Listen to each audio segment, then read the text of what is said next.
उपदेशों के माध्यम से उन्होंने जीवन के अद्भुत रहस्यों को आपसे साझा किया है। उनकी शिक्षाओं में छिपे हुए ज्ञान के माध्यम से हम जीवन को सकारात्मकता और ऊर्जा से भरने के लिए प्रेरित होते हैं, जो हमें जीवन की ऊंचाइयों और गहराइयों में मार्गदर्शन करते हैं। ये विचार हमें कठिनाइयों को पार करने और सफलता की ऊंचाइयों तक पहुंचने के लिए संजीवनी बूटी का कार्य करते हैं। यह विचार हमारे समाज के सभी उम्र के लोगों के लिए उपयोगी है। मैंने ही इस सृष्टि की रचना की है, मैं ही इसका पालन पोषण करता हूँ और मैं ही इस सृष्टि का विनाश अर्थात अंत करता हूँ। जब जब संसार में धर्म की हार होगी और अधर्म की विजय होगी, तब तब मैं इस संसार पर अवतार लूंगा।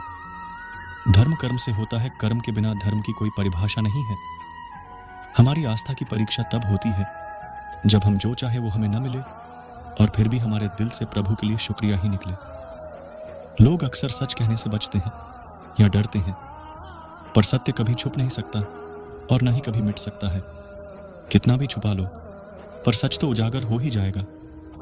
अहंकार से इंसान की प्रतिष्ठा, वंश, वैभव तीनों ही समाप्त हो जाते हैं। आत्मा अमर है, इसलिए मरने की चिंता कभी मत करो। आत्मा का अंतिम लक्ष्य परमात्मा से मिलन होता है। सत्य कभी भी नष्ट नहीं हो सकता। मौन सबसे अच्छा उत्तर है ऐसे व्यक्ति के लिए जो आपके शब्दों को महत्व नहीं देता। नरक जाने के 3 द्वार हैं: काम, क्रोध और लोभ। कर्म करो और फल की इच्छा मत करो। समय कभी किसी के लिए नहीं रुकता। व्यक्ति जो भी चाहे वह बन सकता है यदि वह विश्वास के साथ इच्छित वस्तु पर लगातार चिंतन करे।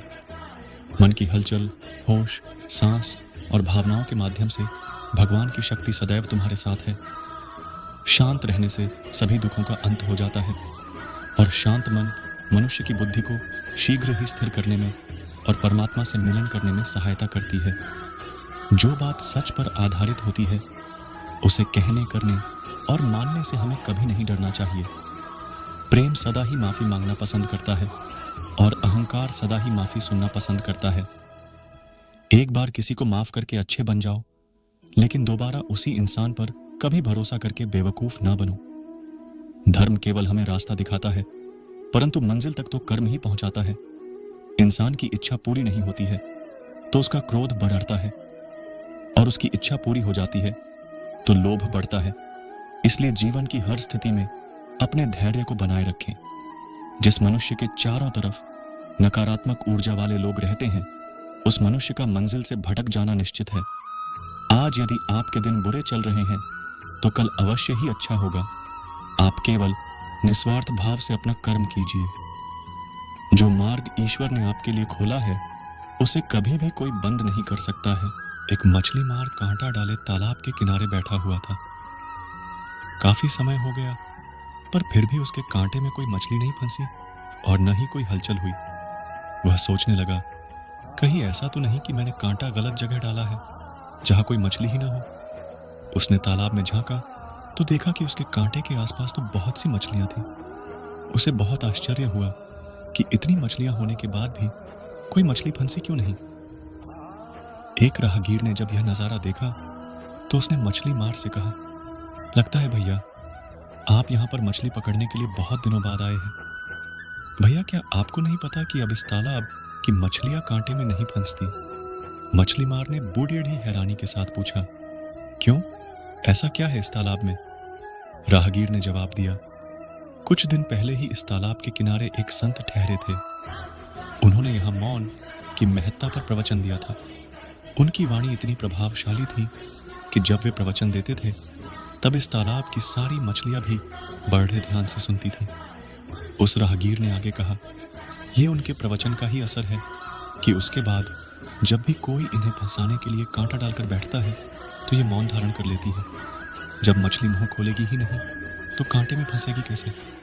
इसलिए बेहतर यही होगा कि आप किसी और जगह पर जाकर कांटा डालो। ईश्वर ने हर इंसान को 2 आंखें, 2 कान, 2 नासिका, हर इंद्रिया 2-2 दी है, पर जीभ एक ही दी। इसका क्या कारण रहा होगा?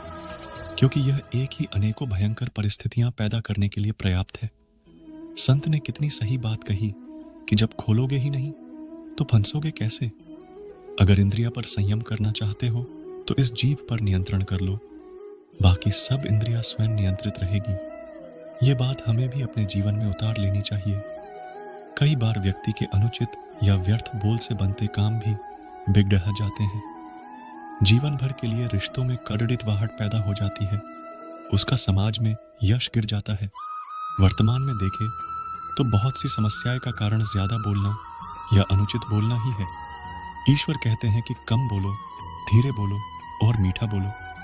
हमारी मीठी वाणी से बिगड़ते काम भी बन जाते हैं, लोगों की दुआओं के पात्र बन जाते हैं। वाणी से हमारे व्यक्तित्व की पहचान होती है। जिस व्यक्ति का व्यक्तित्व जितना गंभीर गुणों से भरपूर होता है, उसकी वाणी में उतनी ही विनम्रता होती है। विनम्रता पूर्वक व्यवहार हमारे चरित्र को ऊंचा बनाता है, समाज में सम्मान दिलाता है। कई बार न बोलना भी उचित होता है। मनुष्य को जीवन में समय चाहे जैसा भी हो, अपने परिवार के साथ रहना चाहिए। परिवार पर यदि सुख आता है तो वह बढ़ जाता है, और यदि दुख आता है तो वह बढ़ जाता है।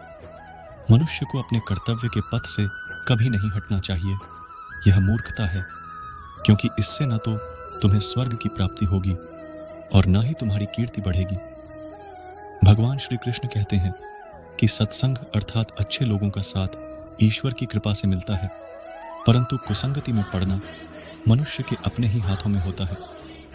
वह मनुष्य जो सभी इच्छाओं को त्याग देता है, मैं और मेरा की लालसा और भावना से मुक्त हो जाता है, उसे शांति प्राप्त हो जाती है। भगवान श्री कृष्ण कहते हैं, अगर तुम्हें किसी ने दुख दिया है तो इसका बुरा मत मानना, क्योंकि लोग उसी पेड़ पर पत्थर मारते हैं जिस पेड़ पर ज्यादा मीठे फल होते हैं। स्वार्थ से रिश्ते बनाने की कितनी भी कोशिश करो, वे कभी नहीं बनते, और प्रेम से बने रिश्तों को कितना भी तोड़ने की कोशिश करो, वे कभी नहीं टूटते। यदि व्यक्ति शिक्षा से पहले, संस्कार व्यापार से पहले व्यवहार और भगवान से पहले माता पिता को पहचान ले, तो उसकी जिंदगी में कभी कोई कठिनाई ही नहीं आएगी। भगवान श्री कृष्ण कहते हैं कि मनुष्य को अपने मन को बार बार समझना चाहिए कि ईश्वर के अलावा उसका इस दुनिया में कोई नहीं है। भगवान श्री कृष्ण कहते हैं कि परिवर्तन ही इस संसार का नियम है। कल जो किसी और का था, आज वो तुम्हारा है और कल किसी और का होगा। विषयों का चिंतन करने से, उनको याद करने से विषयों की आसक्ति पैदा होती है, और आसक्ति से इच्छाएं उत्पन्न होती हैं।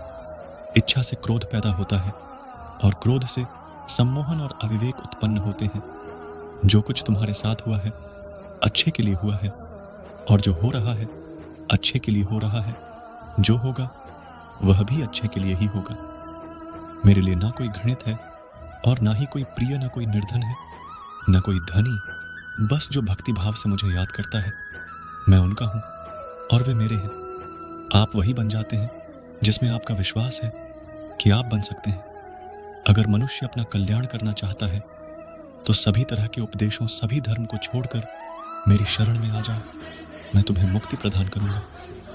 इस जीवन में सब कुछ खत्म होने जैसा कुछ भी नहीं होता। हमेशा एक नई शुरुआत हमारा इंतजार कर रही होती है। तो दोस्तों, आपको हमारा यह वीडियो कैसा लगा? अच्छा लगा है तो अपने दोस्तों के साथ शेयर जरूर करें और कमेंट करके बताएं, और आगे भी ऐसे ही वीडियो देखने के लिए यहाँ विजिट करते रहें। आज बस इतना ही, मिलते हैं फिर से एक नए वीडियो के साथ। तब तक के लिए अपना ध्यान रखें। धन्यवाद। जय श्री कृष्ण।